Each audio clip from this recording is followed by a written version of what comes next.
वो तो ठीक है, वो जो प्रयास शुरू हुआ, अखिलेश जी की चिंता है क्योंकि उनका सबसे बड़ी लड़ाई तो अब उनको लड़नी है। इससे एक दूसरा मकसद ये हल होता है ऑपोजिशन पार्टीज का, खास करके उन राज्यों में जहां अभी चुनाव बचा है, जैसे अभी पंजाब में होना है, अगले साल यूपी में चुनाव होना है। इन राज्यों में अगर भारतीय जनता पार्टी फिर कामयाब हो जाती है तो एक अवसर तो है ना बताने का कि देखो ये तो लगातार हो रहा है ऑपोजिशन के साथ देश में, देखो वोटर फ्रॉड कैसे चल रहा है, हम भी पहले ये लोग शिकार बने, अब हम शिकार बनेंगे। एक बात बताइए, कांग्रेस पार्टी का डिप्टी लीडर जो सांसद है, वर्तमान सांसद है, वो अपनी चुनाव आसाम में जाकर के बुरी तरीके से हार जा रहा है। ठीक है, कह सकते हैं कि वहां पर वोट चोरी हुई है, ठीक है, वो भी सवाल मान लेते हैं।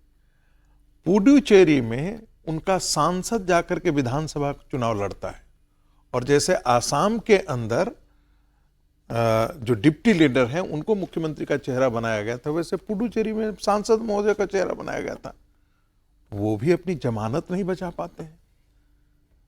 तो कांग्रेस पार्टी जरा बताए ना कि उसकी क्रेडिबिलिटी जनता में क्या है। कांग्रेस पार्टी की ही क्रेडिबिलिटी जनता में नहीं है।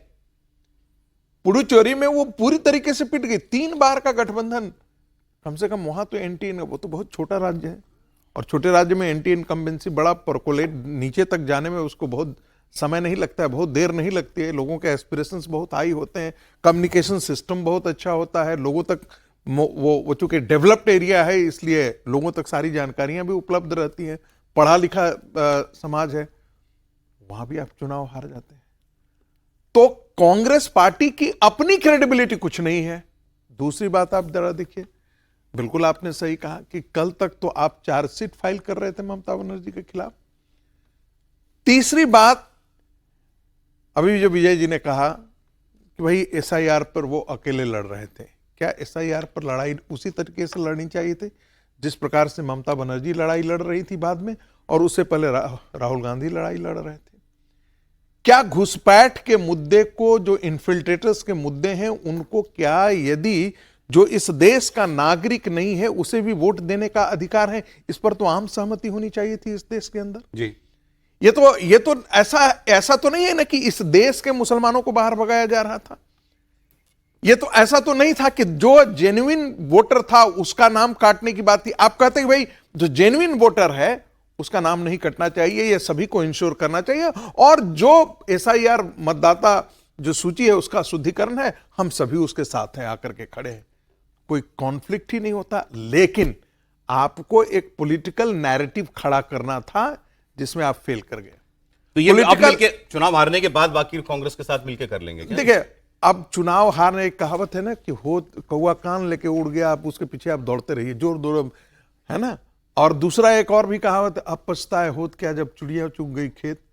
अब बचा क्या है इनके पास गठबंधन करने के लिए? जैसे होता है ना, बाढ़ का पानी आता है तो ना सांप नेवला सब जो है ना पकड़ करके बैठ जाते, एक ही जगह जा रहे, क्योंकि सबको डूबने का डर है। तो ये सब डूब चुके, जितने छत्रप हैं वो सब डूब चुके हैं। उतरेगा ना, हाँ भाई पंजाब उतरेगा तो अब उनको डर, हम अभी जो त्रिपाठी जी कह रहे हैं ना, उनको अब पंजाब का डर है। कांग्रेस पार्टी की बहुत अगले साल होने वाले सारे इलेक्शंस कांग्रेस पार्टी के लिए महत्वपूर्ण हैं। लेकिन क्या पंजाब में वो और आम आदमी पार्टी एक हो सकते हैं क्या? केजरीवाल तो सबसे पहले नेता थे जिन्होंने इंडिया ब्लॉक को छोड़ा था, समीर जी।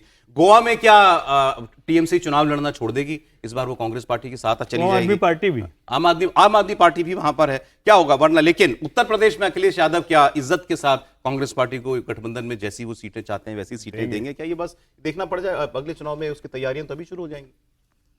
समीर जी, देखिए, मुझे लगता है कि कोई भी गठबंधन केंद्र में तभी सक्सेसफुल होता है जिसका नेतृत्व या तो भारतीय जनता पार्टी करे या कांग्रेस करे। दोनों राष्ट्रीय दल है और इतिहास भी इसका गवाह है कि यूपीए और एनडीए दोनों रहे। जब तक कांग्रेस यूपीए में मजबूत रहती है, कांग्रेस उसका नेतृत्व करती रही। इंडिया गठबंधन भी तब तक ही रहेगा जब तक कांग्रेस उसका नेतृत्व करेगी। आज कांग्रेस के पास 99 सांसद है। ममता बनर्जी चुनाव हार गई है, स्टालिन चुनाव हार गए, अरविंद केजरीवाल चुनाव हार गए, अखिलेश चुनाव हारने की स्थिति में खड़े हुए।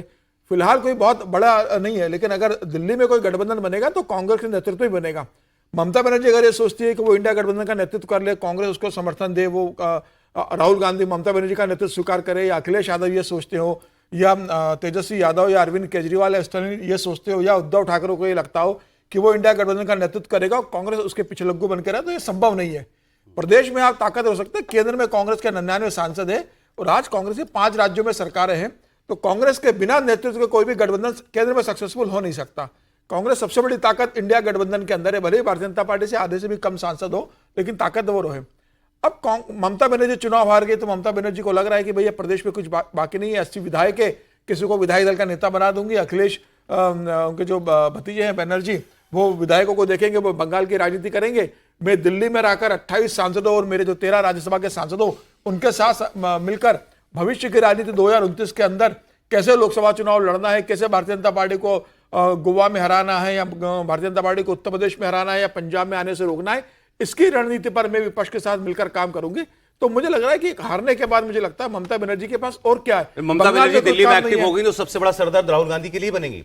नहीं, मुझे नहीं लगता कि बहुत बड़ा सरदर्द बनेगा, कि ममता बनर्जी जब जानती है कि अब वो मुख्यमंत्री नहीं है, अब उनके लिए सबसे बड़ी प्राथमिकता ये होगी कि किसी भी तरीके से भारतीय जनता पार्टी को कमजोर किया जाए। उत्तर प्रदेश के अंदर अखिलेश यादव की सरकार लौटे, ये सुनिश्चित करने की वो कोशिश करेगी।